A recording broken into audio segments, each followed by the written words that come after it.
พื่อนๆคิดว่าทำไมประเทศที่พัฒนาแล้วเขาจึงต้องลงทุนสร้างสิ่งแวดล้อมที่ดีหรือสิ่งอำนวยความสะดวกให้กับประชาชนเก็บเงินไว้แจกไม่ดีกว่าหรือเก็บไว้เฉยๆเผื่อสำรองไม่ดีกว่าหรือประชาชนส่วนใหญ่น่าจะอยากให้แจกมากกว่าแต่ทำไมเขาต้องสร้างเนี่ยอย่างเนี่ยจุดชมวิวที่เรายืนอยู่เนี่ยอยู่บนเนินเนี่ยก็ถือว่าเป็นการลงทุนสร้างสิ่งแวดล้อมที่ดีไอ้พวกเนี้ยคืองานยากเพราะว่าต้องออกแบบแล้วก็มีความเสี่ยงว่า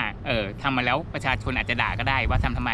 แล้วมันหลายจุดด้วยนะอย่างในปูซานเนี่ยเป็น100 จุดนะเลยคือประเทศพัฒนาแล้วส่วนใหญ่ก็อย่างนี้หมดก็คือทำสถานที่ดีๆให้ประชาชนได้มาใช้งานถนนหนทางสะอาดสะดวกถนนดีๆหมายถึงว่าทางเท้านะดีๆทางเดินในเมืองดีๆมีทางเดินริม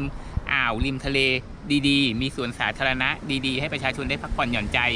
มีระบบขนส่งที่ดีรถเมล์ดีๆราคาไม่แพงอะไรสารพัดเนี่ยคือก็ต้องเทียบกับค่าของชีพด้วยนะที่บอกไม่แพงนะแล้วเขาทำไมก็จะมีคนบอกว่า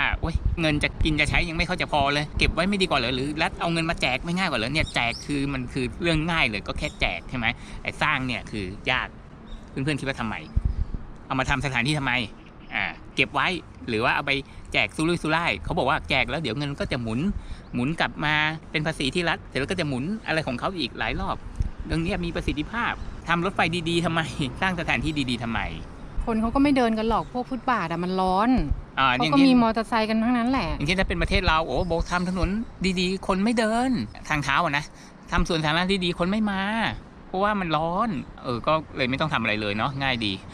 ก็ออฟคิดว่าการลงทุนกับคนเนี่ยคือสิ่งที่สำคัญที่สุดหนึ่งก็คือเรื่องของคนชราถ้ามีระบบเซอร์วิสดีๆก็คือคนชราก็มีสวัสดิการแล้วก็ได้รับการดูแลที่ดีไม่ถูกปล่อยไปตามยถากรรมแจกแค่เดือนละ500หรืออะไรประมาณนี้คือว่า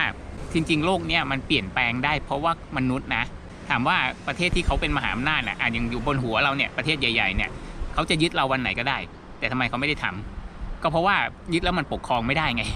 แล้วรัฐบาลบางที่ที่แบบที่เขาพยายามทำคือคอนโทรลประชาชนไม่ให้หือ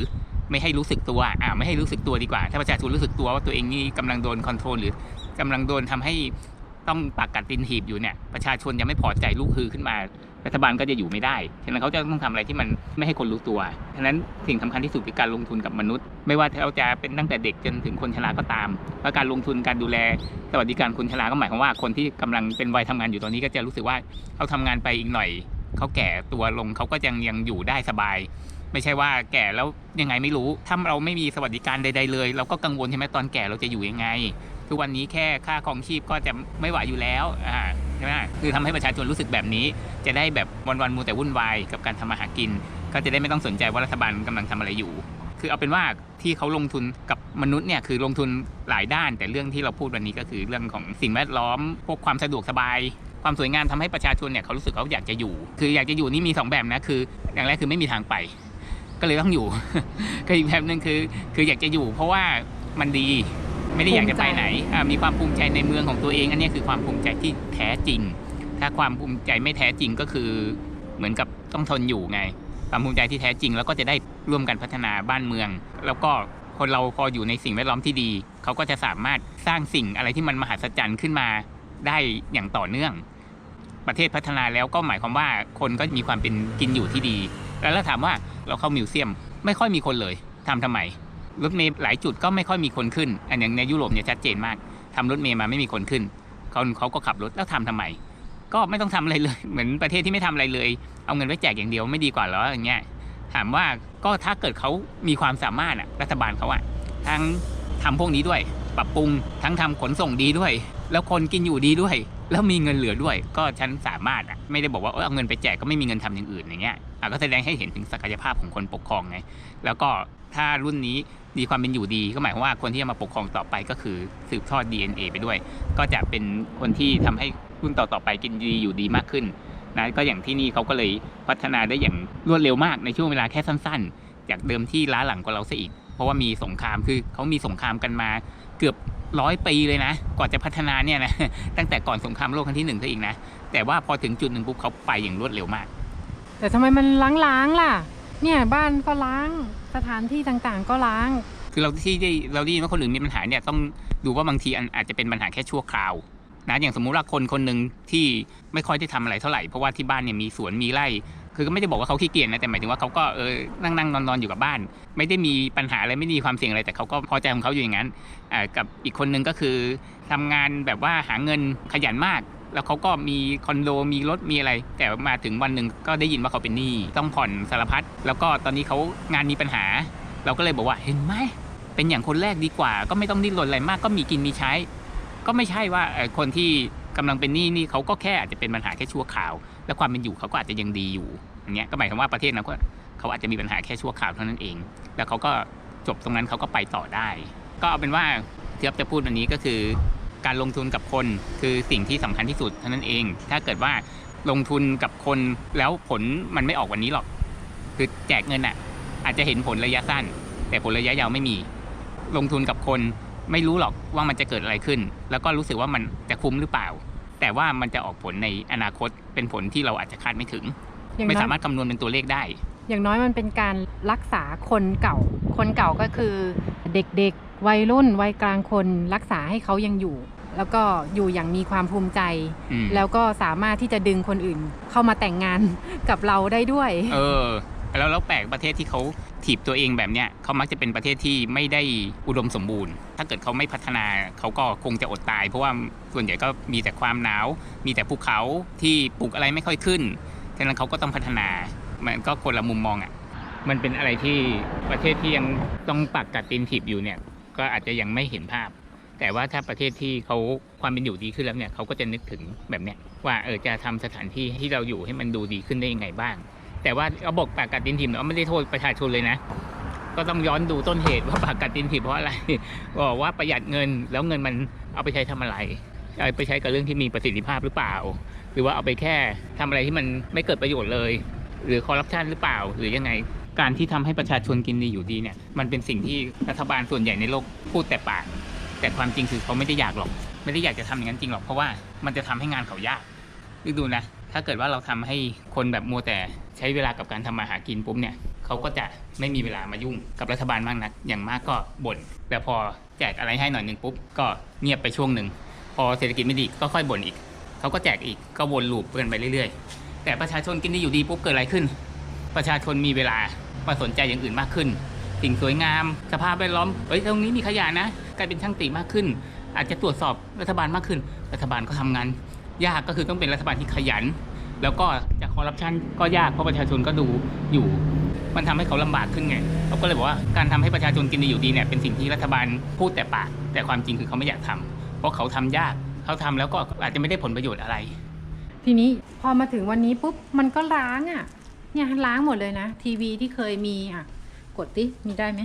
เนี่ยไม่ได้เห็นปะฝุ่นเกาะเต็มไปหมดเลยแสดงว่าสร้างมาก็เปลืองเงินเปล่าๆสร้างทางเดินมีคนเดินไหมถามจริงเนี่ยดูดิรกเลอะเทอะอย่างเงี้ยแสดงให้เห็นถึงว่าอาจจะไม่มีประโยชน์หรือเปล่าไม่จำเป็นจะต้องไปสร้างหรอกให้มันเปลืองงบประมาณเปล่าๆเอาว่าถ้าพูดถึงรายบุคคลเพื่อนๆอาจจะเห็นภาพมากขึ้นสมมติว่าเป็นพ่อแม่กับลูกระหว่างแบบนึงคือพ่อแม่เนี่ยทำให้ลูกเชื่องทำยังไงก็ได้ให้ลูกเนี่ยอยู่ในโอวาทเอาเป็นว่าไม่ต้องฉลาดมากทีนี้ลูกก็จะอยู่กับตัวเองหมายถึงว่าอีกหน่อยต่อให้โตไปถือวัยทำงานก็จะอยู่กับตัวเองก็จะเชื่อฟังตัวเองทุกอย่างเจริญรอยตามตัวเองทุกอย่างมันก็เหมือนว่าพ่อแม่ก็คือได้กับได้ใช่ไหมสมความปรารถนาก็อยู่ในโอวาทแต่อีกแบบนึงคือพาลูกไปเสริมทักษะทุกอย่างทำให้ลูกได้สอนหลักการคิดที่แบบตะวันตกก็แล้วกันไม่ได้บอกตะวันตกดีแต่หมายถึงตัวอย่างลูกมีความคิดเห็นเป็นของตัวเองมากขึ้นสุดท้ายเป็นไงครับเถียงถ้าตอนยังอยู่ด้วยกันนะเถียงนู่นนั่นนี่พอถึงวัยทำงานปุ๊บแยกตัวออกไปอยู่ข้างนอกนานๆกลับบ้านทีไปมีชีวิตของตัวเองแต่เขามีความสุขนะแต่เขามีความสุขเขาอาจจะไปเจริญเติบโตหน้าที่การงานแต่พ่อแม่ได้อะไรพ่อแม่ก็ต้องกลายเป็นว่าต้องอยู่ห่างกับลูกพ่อแม่อาจจะหวังให้ลูกมาเลี้ยงหมายถึงว่าถ้าเป็นแบบพ่อแม่แบบแรกก็ลูกก็ไม่ได้มาเลี้ยงแก่แล้วก็ต้องพยายามเองสารพัดก็คือไปเหมือนพวกฝรั่งไม่ได้บอกฝรั่งดีเลยแค่ยกตัวอย่างตกลงว่าพ่อแม่จะอยากให้ลูกฉลาดขึ้นไปทำไมก็ขึ้นอยู่กับว่าเรารักเขาจริงหรือเปล่าถ้าเรารักเขาจริงเราก็แค่เห็นเขามีความสุขเราก็มีความสุขแล้วถ้าพ่อแม่สมัยโบราณมากเป็น10หรือ100 ปีก่อนหน้านี้เขาอาจจะไม่ทันคิดอะไรเขาอาจจะแค่ว่ามีลูกแล้วก็โตมาก็ต้องให้มันช่วยงานพ่อแม่ยุคนี้มีความรู้อะไรมากขึ้นก็แสดงว่าเขาก็ต้องคิดนั่นแหละว่าจุดประสงค์ของเขานี่คือเลี้ยงลูกเพื่อให้ลูกมาเลี้ยงตัวเองหรือว่า เป็นพ่อแม่ที่ยอมเสียสละมากอ่ะก็เช่นเดียวกับรัฐบาลเสียสละมากปุ๊บประชาชนจับผิดถ้าทำไม่ดีแม้แต่นิดเดียวประชาชนรอบหน้าจะไม่เลือกแต่รัฐบาลทำให้ประชาชนปากกัดตีนถีบหาเช้ากินข้ามปุ๊บเดี๋ยวแจกอะไรเยอะๆหน่อยรอบหน้าประชาชนอาจจะเลือกอย่างเงี้ยเอาให้มันมีคนมาช่างติช่างบ่นแบบเธออ่ะมันก็เครียดไงพอเราติพอเราบ่นพอเราพูดเรื่องเครียดๆแบบนี้ก็มีคนค้านอีกมีคนว่าอีกเราก็ไม่อยากทำและไม่อยากพูดและพูดไปทำไมพูดไปก็มีแต่คนว่ามีแต่คนค้าน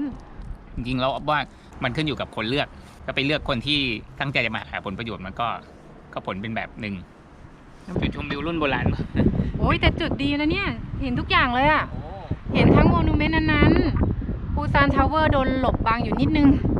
แล้วก็สะพานนั้นอุ้ยเห็นทั่วเมืองเลยอ่ะสวยมากเนี่ยจะทำไปทำไมเนี่ยดูดิสนิมกินแล้วไม่มีคนมาดูหรอกดูสิหญ้ารกขนาดเนี้ย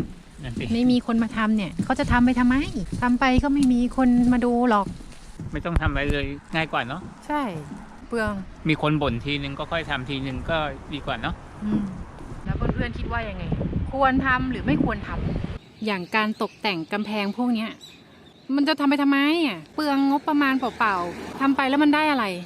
จริงๆบางทีอาจจะไม่ใช้งบประมาณอะไรเยอะเลยก็ได้นะแล้วก็มีคนพร้อมจะทำอยู่แล้วด้วยแต่มันก็ต้องใช้งบไงแล้วที่เนี่ยเขามีรูปปั้นแบบเนี้ยตามจุดต่างๆเยอะ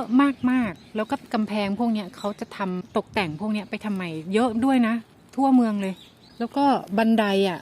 จะทำเป็นสีลุ้งต่างๆสงสัยที่นี่เขาประกวดบันไดแห่งชาตินะทุกบันไดเนี่ยจะต้องมีสีสันบางทีก็ทาสีบันไดตรงนี้บางที่ก็ทำตัวการ์ตูนตรงนี้อันนี้ทำอะไรล่ม